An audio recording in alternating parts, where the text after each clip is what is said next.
Kidney stone के इलाज में भाई ढेर सारे लोग हमसे क्वेरी करते हैं, सर आप बताते हैं 15 mm की पथरी जल्दी निकल जा रही है, ऐसा कहाँ होता है भाई। ठीक है, बात सही है। हमारे कंसल्टेशन में उमा जी थी जो कभी हमसे बहुत पहले इलाज लिया था भाई। इन्होंने आज से करीब 4-6 महीने पहले 31 जुलाई को हमारे कंसल्टेशन में आई थी और इनके पास जो स्टोन थी वो 15 mm की राइट प्रॉक्सिमल यूरेटर में, दिस वन।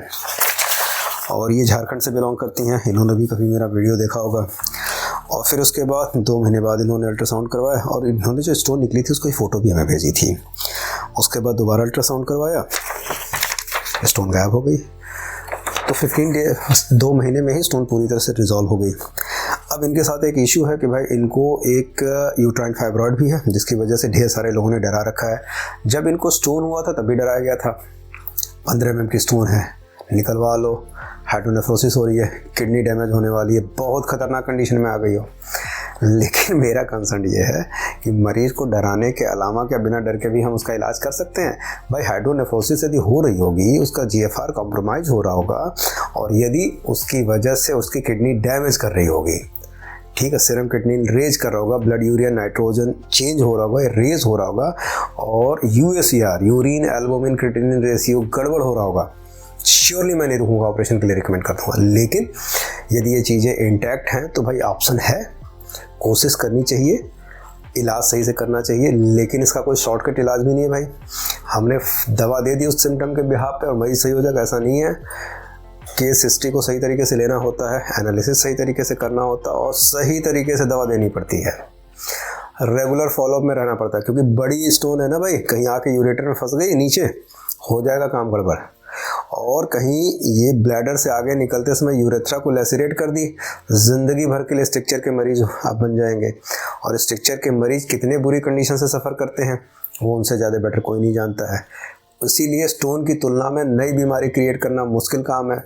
जब भी इलाज करवाइए किसी एक्सपर्ट होम्योपैथिक डॉक्टर से ही करवाइए, नज़दीक में किसी भी ऐसे डॉक्टर को फाइंड आउट करें जिसको इसके बारे में अच्छी जानकारी हो। कई लोग हमसे पूछते हैं सर ऑनलाइन और ऑफलाइन कंसल्टेशन में क्या अंतर है, आके दिखा लें। तो मेरा सीधा सा जवाब है दोस्त, मोर देन 70% से ज़्यादा लोग ऑनलाइन कंसल्टेशन ही लेते हैं। मेरे जानने में दोनों में कोई डिफरेंस नहीं है। एक मरीज़ को हम उतना ही समय देंगे, एक मरीज़ की हम केस हिस्ट्री को उसी तरीके से लेंगे, उसके रिपोर्ट को बिना देखे हम दवा नहीं देंगे और बिना एनालिसिस के हम कुछ भी आगे नहीं बढ़ेंगे। यानी कि सारी चीज़ें पार्ट ऑफ द सिस्टम है, या फिर चाहे आप ऑनलाइन रहिए चाहे ऑफलाइन रहिए। यानी कि सबसे पहले जूनियर डॉक्टर द्वारा मरीज़ की केस हिस्ट्री लेना, उसके बाद जो SSUP सिम्टम है उसको फाइंड आउट करना, फिर उसके बाद उस केस को रिपोर्टराइज करके मेरे पास भेजना, मेरे पास फिर मैं अपने मरीज़ को दोबारा कम्युनिकेट करता हूँ, उसमें जो सिम्टम्स बचे रहते हैं उसको कंप्लीट करता हूँ और मॉडलिटी और बाकी सारी चीज़ों को सही तरीके से कोरिलेट करता हूँ। इसके बाद से केस को रिपोर्टराइज किया जाता है। रिपोर्टराइज करने के बाद जो बेस्ट मिनिमम मेडिसिन आती है वो मरीज़ को दी जाती है। ये भी समझना होता है पोटेंसी क्या रखनी है, बहुत इंपॉर्टेंट चीज़ है भाई। पोटेंसी का सिलेक्शन विश्वास करिए 99% होम्योपैथिक डॉक्टर नहीं जानते हैं। प्लीज़ कोई होम्योपैथिक डॉक्टर देख रहा हो तो उसे बुरा मत माने, क्योंकि पोटेंसी सिलेक्शन के ऊपर कोई ऐसी बुक नहीं लिखी गई है। जितना भी बताया है वो हैनीमन सर ने बताया है और हर एक आदमी का पोटेंसी सिलेक्शन वो प्रैक्टिकल एक्सपीरियंस के ऊपर डिपेंड करती है। यानी कि आपने किस पोटेंसी से क्या रिजल्ट लिया है। हम NPH स्केल यूज़ करते हैं इसलिए हमारे लिए थोड़ा सा आसान है, क्योंकि हमें समझना होता है बीमारी ऑर्गेनिक है, बीमारी फिजिकल लेवल पे है, बीमारी मेंटल लेवल पे है, बीमारी ऑर्गेनिक हो चुकी है या बीमारी अभी केवल डायनामिक प्लेन पे है। उसी के अकॉर्डिंग पोटेंसी का सिलेक्शन होता है। बाय द वे ज़्यादा लंबा नहीं खींचना होगा वीडियो को। उमा जी से बात करते हैं भाई, उनकी पुरानी हिस्ट्री को भी रिवाइज करते हैं और नई बातें भी करते हैं कि अब वो कैसा फील कर रही है और क्या क्या हो रहा है उनके साथ। बने रहिए इस वीडियो के लास्ट तक, ढेर सारी बातें सीखने और समझने को मिलेगी। मैं डॉक्टर अतुल कुमार सिंह, निरामया होम्योपैथी में आपका स्वागत करता हूँ। उम्मीद करता हूँ कि आपको हमारे वीडियोस पसंद आ रहे होंगे। यदि आ रहे हैं तो लाइक करिए, शेयर करिए और अभी तक यदि आपने हमारा चैनल सब्सक्राइब नहीं किया तो ज़रूर सब्सक्राइब करिए।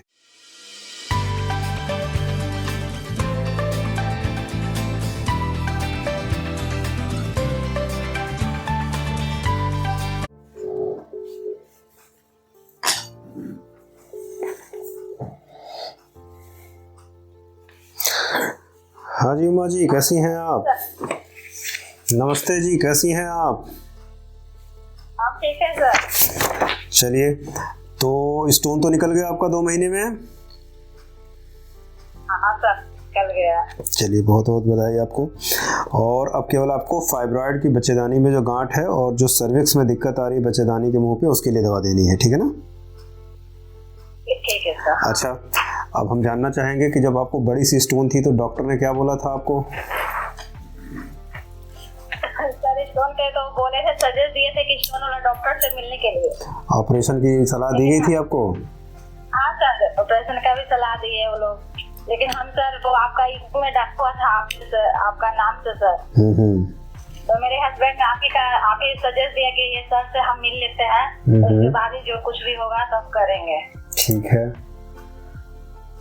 चलिए कोई बात नहीं। सर पहला बार में तो हमको लगा ही नहीं कि मेरा स्टोन निकलेगा।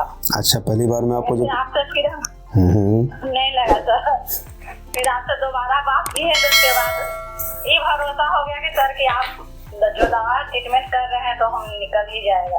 चलिए, अच्छा, वास्तव में लोगों को ये भी जानना होता है कि 15 mm की स्टोन है कैसे निकलेगी, और निकलेगी तो रास्ता पतला है, बहुत दर्द होगा।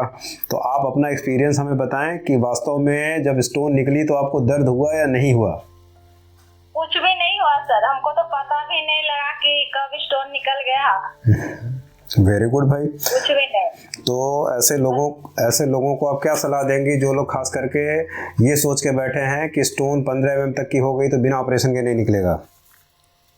एक तो आपके डॉक्टर के ऊपर भरोसा भी रखना चाहिए, प्लस आप जो वो सजेस्ट देते हैं उन पर रहना चाहिए कि हाँ जो बता रहे हैं आपको करना है। यानी कि ईमानदारी से जो सलाह दी जाती है, जो पानी पीने का तरीका बताया जाता है, उसको एग्जैक्टली फॉलो करना चाहिए। एकदम बिल्कुल सर, पानी सबसे ज्यादा है, दवा तो चल ही रही है लेकिन पानी इसमें काम ज्यादा करता है। अब ईमानदारी से आप ये बताएं कि आप कितना पानी पीती रही और कितने दिन पे आपने पानी पिया? सर पहले तो सर मैक्सिमम हम 1-2 गिलास मेरा मतलब 4-5 दिन में बस खत्म मेरा हो जाता था।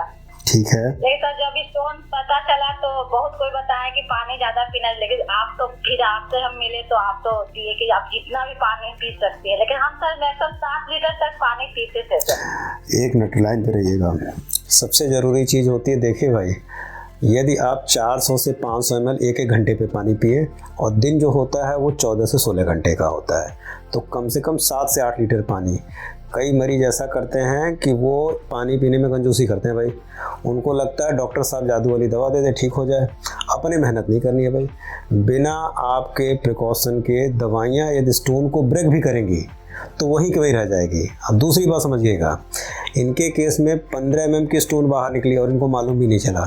आपको क्या लग रहा है कि सीधे स्टोन निकलती तो ज़रूर यूरेथ्रा में पेन करती, यूरेटर और ब्लैडर में भी पेन करती, लेकिन नहीं, ऐसा नहीं हुआ। इनकी स्टोन कई छोटे छोटे टुकड़ों के रूप में निकली, इसलिए इनको मालूम नहीं चला। क्यों भाई, जब स्टोन निकली तो आपको मालूम चल रहा था? एकदम नहीं मालूम। बिल्कुल नहीं, जैसे मोस्ट लोग बता रहे हैं पेन दर्द होता है या कुछ भी, तो हमको तो ऐसे कुछ भी मालूम नहीं चला, कब निकल गया पता नहीं। हम अल्ट्रासाउंड कराने भी जाते थे ना तो हम ही प्रॉब्लम फंस जाते कि मतलब कोई ऐसा मतलब वो लोग भी कंफ्यूज हो जाते थे कि ये बोल रही है 15 mm है, मेरा 15 mm है ही नहीं, कुछ भी नहीं बोल पा रहे, तो वही लोग कंफ्यूज हमको इतना डाल दिए थे कि आपका दवा हम मतलब 1 मंथ लग गया आपसे बात करने में कि हम क्या सर को बोले। चलिए सर हम वही चलिए कोई नहीं, अल्ट्रासाउंड कराए आपके पास रिपोर्ट भेजे हैं सर। ठीक है, बहुत अच्छी बात है। बाकी सारी रिपोर्ट आपकी एकदम ठीक आ गई है, और मुश्किल से हमें लग रहा है कि पहली बार जब हमने आपको देखा था तब 31 जुलाई को देखा था, और 2 ही महीने की दवा दी थी, 2 महीने की दवाइयों के बाद से सारी चीज़ें ठीक हो गई थी आपकी, ठीक है ना? जितना ईमानदारी से मैंने स्टोन को ठीक किया है उतनी ही ईमानदारी से हम आपका जो बच्चेदानी में गांठ है उसको भी ठीक करेंगे, लेकिन ये इलाज थोड़ा सा लंबा चलेगा, और इस इलाज में वो प्रिकॉशन नहीं है जो पथरी में था। इसमें बस 2-3 बातें खास ध्यान देनी पड़ेगी। कच्चा प्याज एकदम नहीं खाना है, ठीक है ना? इसके अलावा सबसे जो ज़रूरी चीज़ है वो ये है कि आप जितना भी ठंडियों में न्यूट्रिशनल फूड ले सकती हैं, जैसे सलाद हम अलाउ कर दे रहे हैं, स्टोन निकल गई, अब सलाद आप ले सकती हैं, ठीक है? आंवला डेली लीजिए, सबसे ज़रूरी चीज़ है। आंवले की चटनी भी आप ले सकती हैं। इसके अलावा साग खा सकती हैं, सलाद खा सकती हैं, ठीक है? धनिया का पत्ता सबसे इम्पोर्टेंट चीज़ होता है, सब्जी में ज़रूर डाल के खाइए उसे, ठीक है? हम जूस पी लेते हैं उसी में आंवला डाल के, कोई दिक्कत? बहुत अच्छी बात है, थोड़ा सा मीठा भी हो जाता है टेस्ट, उसको ज़रूर लेते रहिए।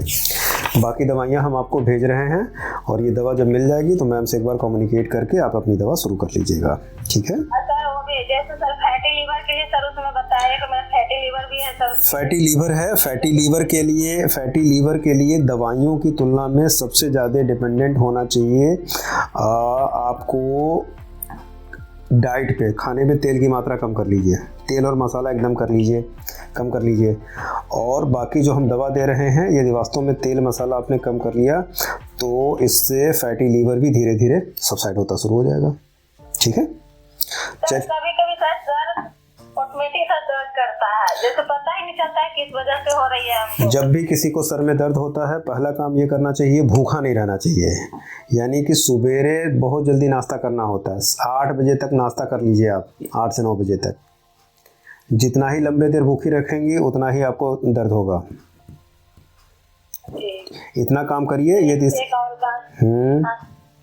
और बात सर आपसे बात करना है जो हम नहीं आपको बताए सर, कभी कभी हमको पाइल्स का दिक्कत हो जाती है सर, इसीलिए हम आपसे सलाद की बात बोल रहे हैं। लीवर, पाइल्स ये सारी चीज़ें गैस्ट्रिक प्रॉब्लम में आती हैं। जितना ही ज़्यादा आप सलाद खाएंगी उतना ही पैखाना कड़ा नहीं होगा, और पैखाना यदि कड़ा नहीं होगा तो पाइल्स की दिक्कत उभर के सामने नहीं आएगी, ठीक है ना।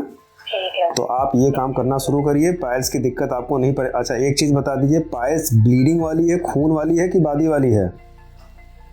सर ऐसे तो हमको ब्लीडिंग से ही सर चालू हो गया था, वही मासा जैसे मासा बाहर आ, मतलब मासा जो बाहर है ना वो आ गया है सर। मस्सा जो बाहर आ गया उसको ठीक करेंगे, लेकिन वो जो है वो बीमारी नहीं, बीमारी क्रॉनिक कॉन्स्टिपेशन है, पेट साफ नहीं हो रहा है इसीलिए वो मस्सा बाहर निकल गया है।